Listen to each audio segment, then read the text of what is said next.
Hi and welcome back to my channel. It's the 5th of April today. I've been busy for the last few months, so rarely have released anything. I've been concentrating on the drainage that I've been putting under my lawn.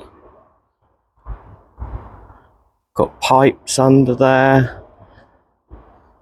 I've got drainage crates under here, which are all wrapped up in weed membrane. Dog's enjoying herself as always. It's just been such a hell of a job digging this giant hole, digging these giant trenches. And if I didn't have the spare man hours, I'd pay someone else to do it because it's taken far too long. Got a lot of cheap gravel that has gone underneath the lawn to line the perforated pipes or French drains that lead to the crates under here. This is my tropical super bed that I'm building up. Yet to decide whether to put the bench over the way in front of it or maybe a smaller one. Garden is looking lovely. I'll just show you some other points as well. So a lot of the clay that I dumped over here I need to remove still, but the Fatsia polycarpa seems to be just loving it, and the conifer does as well. It's nice and green, but I'm going to be digging all that away. This huge lump of clay got caught on the cordline's leaves, so I need to chop those leaves off the cordline and continue from there. I've been putting a lot of plants in places where I feel are the right conditions for them. I'm not necessarily going to plant them there yet. You've got this very kind of shady area here, the beautiful red acer. Acers look awesome against the backdrop of bamboo, so I'm going to see what I'll do there. Fatsia polycarpa, another one. This is the Edward Needham form. Striking leaves. There's lots of growth points on this, so I'm expecting this to get much bigger this year. Bamboos were all looking a bit brown due to the lack of rainfall this year so far. It has been very dry. The winds also tend to give them a bit of a zapping as well. As long as you water them regularly, they'll bounce back fine. Bay tree up here, getting ever taller. It's nice because all the neighbours' foliage starts filling out these gaps. Gives me a bit more privacy in the summer. Liking this feature here, I need to build upon this area. Got little Clematis amandi just creeping up the back here. A bit of a sorry Scheffler Taiwaniana. My Gunnera collection. Obviously one of these Gunnera manicata will be going in my tropical super bed over there. Probably more to this side as it's a bit shadier. Gets more shade there, but also gets some morning sun, as that will mean it won't burn the leaves in the full heat of the summer sun and give it room to grow, which is good. Some lovely examples here.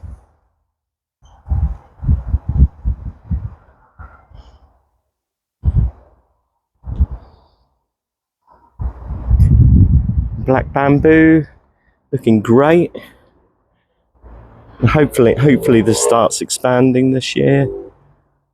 Don't think there's too much going on in terms of new culms coming through, but a lot of the bamboos, the new culms have been aborted due to the cold. There's a lovely little tulip down here. I believe it's called Tiny Timo.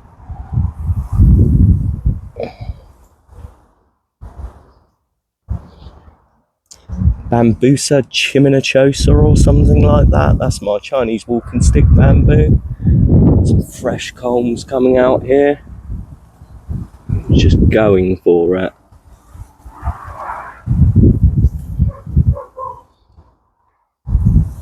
Mahonia Sweet Winter, looking for a place for that. It's an ideal location as it is shady here, but not the right location for this one. Scheffler Alpina, just trying spots with this one for the moment. Loves a shady location. Lovely little azalea I got here the other day. So this should come with orange flowers, even though that blatantly looks like red on the label. It's a little dwarf azalea, evergreen, and I've got another orange flowering rhododendron around the other side, so we'll look for a spot where it can complement that. This is a Gunnera tinctoria, one of the banned versions. This was planted a couple of years back prior to it getting banned. Can't wait for this to start growing though. It really does make this corner look magnificent. Unlike this fern down here, which gets completely overpowered by the Gunnera and you can't see it. So I've just started digging this up. I'll be moving that to my tropical super bed. I say tropical super bed, but I expect people have tropical beds that are bigger than my super bed. Camellia in flower at the back here. Looking amazing. Just such a great plant for these early colours.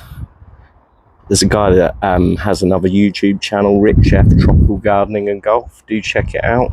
He's got an older camellia in his tropical inspired garden, and some great transformational videos there as well.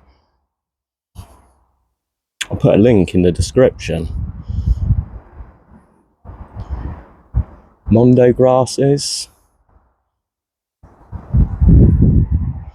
Just random stuff popping up everywhere. Including some purple hearts. Bleeding hearts, that's the one.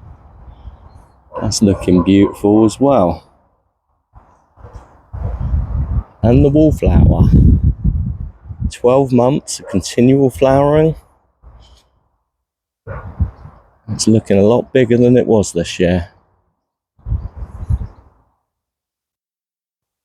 I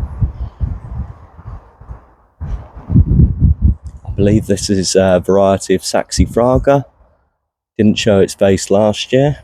All the purple Caria, Persicaria, purple fantasies popping on through. And a lovely V-shaped leaf.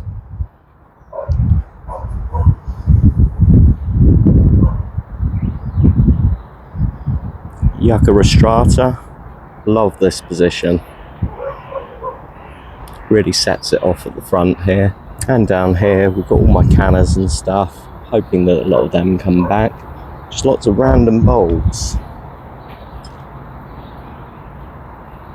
I think other than the camellia, this one could be the star of the show at the moment. Fritillaria. How beautiful is that? I think they could be a couple of cheeky fritillarias in the middle there as well.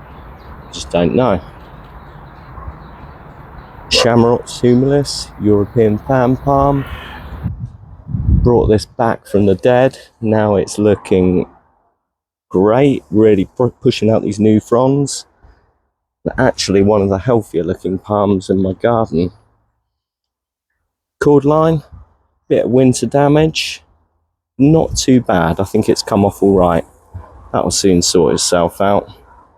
Do check out the video I did on cordline care and winter protection. Probably not the right time for it, but you might be able to find out what's going on with your dying cordline. So down here, Miner's Merlot. Picked these up quite cheap. Pop them in the ground. A couple of years later, you could have a Miner's Merlot euphorbia just like mine. Lovely contrast with the Fatsia spider's web down here. Rhododendron. Mentioned the orange azalea. This is my orange rhododendron. Really looking forward to seeing that again. It's all a bit of a mess down here. Where I've got the free gravel to go under my garden, they also gave me some free logs as well. So I'll see if I can incorporate that somewhere. This will be a redevelopment area. It's all about the Tetrapanaxes down here. Look at this beast, it's just going for it. Didn't lose this leaf. This has been on from last year. And all these new ones really coming on through now. We've got the forgotten about yucca at the back. Well, it's forgotten about for now, but give it a few years, I'm sure it will be very prominent. It's got a couple of Tetrapanax rexes next to each other, two different versions. So this one is the Tetrapanax rex, and this one is the Mulu variant. As it gets bigger, definitely a great difference in the leaves. You may be able to see that on the camera here also. Beautiful new leaf. So I'm really expecting big things from this year, and hopefully these will get there soon. Got Sambucus black lace here coming into leaf, and there's a Sambucus black tower, much bigger version behind it. It's leafing up nicely as well. Some great purpley colours like the Acer. It goes great with bamboo.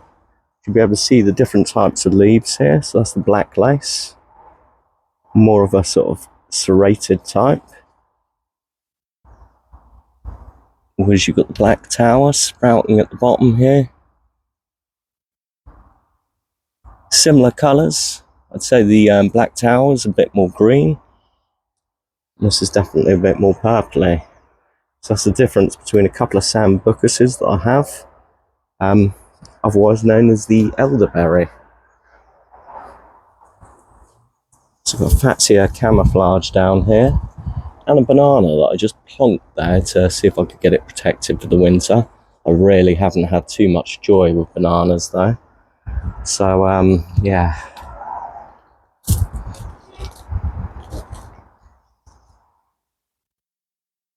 Some more tulips and stuff coming up. My pal from the Cornish cottage garden left, gave me the hebe. It's got a dandelion growing out of it. He was just saying that I kind of murk all the plants that he gives me and just don't take care of them, and I think he could be right. It got very frostbitten, so what I'm going to do is just move its location slightly to where I've got some other hebes, or maybe at the front here, down here where I feel it could be a little bit more sheltered. Oh gosh, I thought they were bamboos then, but they're not. Don't know what they are, some kind of bulb. You can see a new culm there, but I think it could have been aborted. This will really start shooting out soon, but it's definitely the Fargesia type bamboos that are going for it at the moment.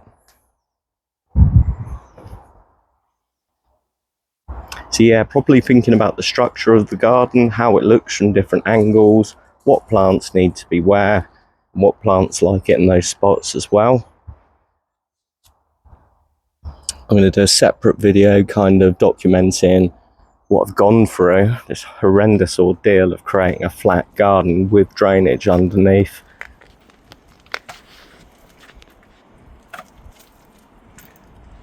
The pile's almost as tall as me. What are you going to do with all the clay?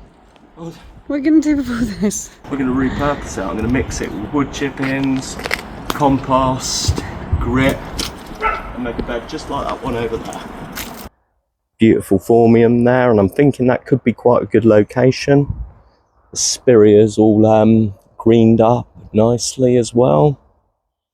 Mangave, I did notice on the bottom of this, let's see if I can show you, there's a few little baby mangaves as well, so Probably do a video on propagating this bad boy as well.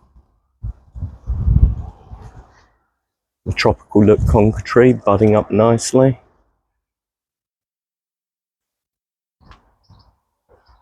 Beast of the East, this is the cordyline that it had.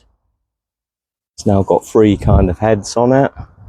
They're all getting quite substantial now. Star jasmine, not really growing too much, but it's all looking very healthy. I got this banana off Melissa in Hatfield.